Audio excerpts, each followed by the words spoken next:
Good evening, YouTube. It's Earl, and it's time for another tobacco review. Tonight, it's time to look at Baren Dark Twist. Let's get to it.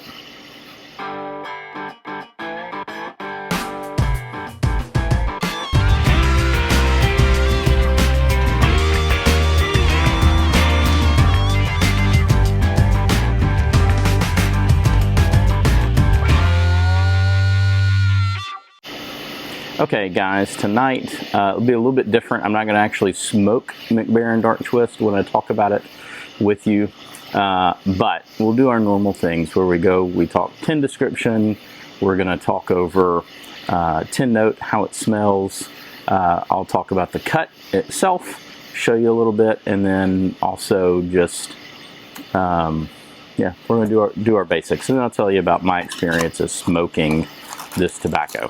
Okay. So, Dark Twist, what is it? Let's read the tin description. It's a roll cake is what it's called, but let's read the tin description and we'll get right into it.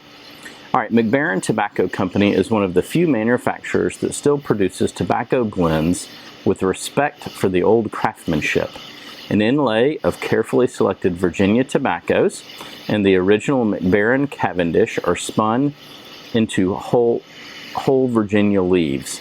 The spun tobacco is cut into roll cakes, which are carefully packed by hand. I don't know about that. Dark Twist is handmade in the most natural way. It's the leading Baren spun tobacco. And that's part of the reason, that last line is part of the reason why I actually bought it, because I know it is a popular and well-known Baren tobacco, and so I just kind of wanted to try it out.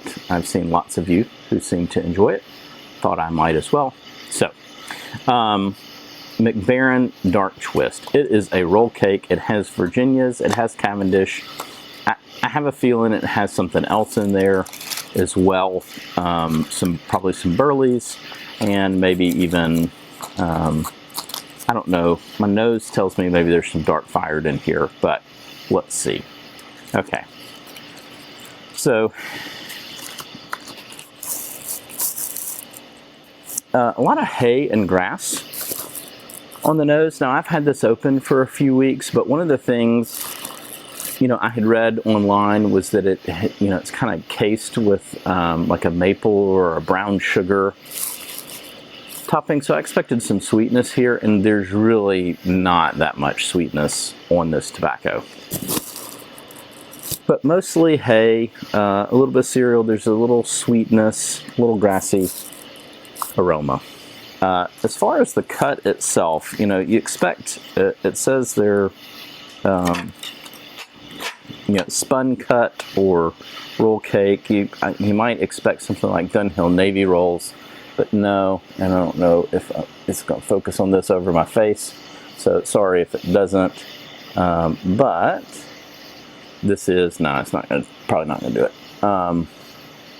But you get these little coins here, and then the rest is kind of just jumbled up mess. Some of them have like what look to be Cavendish in the middle, and some of them aren't. They're very, I would say, inconsistent rolls. And then if you've gotten Dobloni d'Oro or Three Nuns, which Baren also produces, I think you might be familiar with what you're going to see right here, okay? Where you've certainly got tobacco and there's some circles, or some dark rolls, roll cakes, whatever you want to call them, that are in there, but by and large, it's kind of a jumbled up mess, which makes for, trying to actually get a cake or two, one of these, to kind of, if you wanted to do the fold and stuff method, that makes it a little bit difficult. But they're not hard to rub out, and they rub out pretty easily.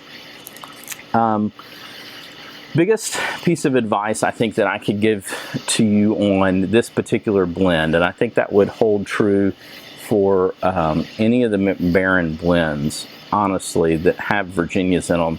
Heck, I think just about anything outside of the HH blends, which all have been steam pressed. If it's a McBaren blend and it's got Virginias, they tend to bite me or have the propensity to do so. So you probably want to have ample drying time on these. Not because they're wet and goopy. I mean, I found the moisture content seemed to be just about right. But you probably want to take these and get them a little bit drier than most.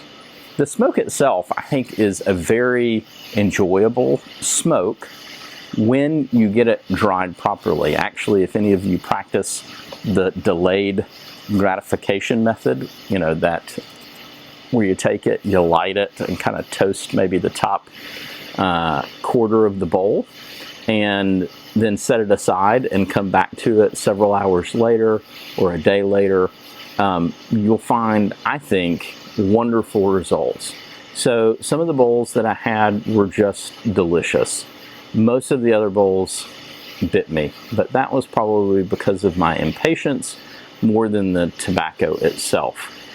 When a tobacco is biting me, I have a hard time enjoying it no matter what the flavor is. And but how would I describe the flavors? I think you've got very much kind of a Virginia base with a little bit of extra sweetness. That brown sugar, I find, does come into play just a little bit. But like I said, I feel like there's something else here. Maybe there's a touch of burley, or maybe there's a touch of dark fired Kentucky, because there's a little bit of depth or savoriness here. It's not a blend that I find myself wanting to go back to, though. Even though I've said I've had some wonderful bowls, it's just too inconsistent for me to want to spend time regularly smoking it. And so for all those reasons, I'd tell you, you know, if I were you, I'm not saying I would pass on it, but if you enjoy McBaren blends and they're not an issue for you on the tongue bite or anything else, this would probably be a great blend for you. But for me, it's not. So all that being said, that's kind of my review of McBaren Dark Twist. Sorry, it's a little short and inundated, but that's what it is. It's a lovely smoke. Make sure you dry it out, and maybe you'll enjoy it more than me.